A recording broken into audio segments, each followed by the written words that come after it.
গায়ে কাপড় চোপড় নাই, মাথায় চুল ছেড়ে দেওয়া, মাথায় কোনো ওড়না নাই, পরনের কাপড় চোপড় নাই বললেই চল, অর্ধলগ্ন পোশাক, লাল শাড়ি, লাল লিপস্টিক, গালে আটা ময়দা লাগায়া, গালে কি লাগায়? আটা ময়দা লাগায়। এরপরে কপালের মধ্যে একটা টিপ লাগায়া, ভ্যানিটি ব্যাগ নিয়া, হাই হিল পরে ছুটলো মার্কেটের দিকে।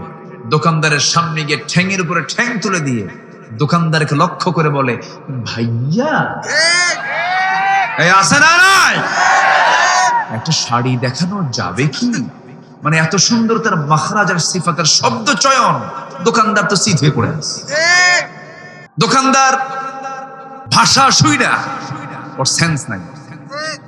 শাড়ি একখানা বের করে নিজের গায়ে লটকা দিয়ে বলে, আপা এই শাড়ি কিন্তু আপনাকে দারুণ মানাবে। ওটা আরেক বদমাইশ আছে কিনা?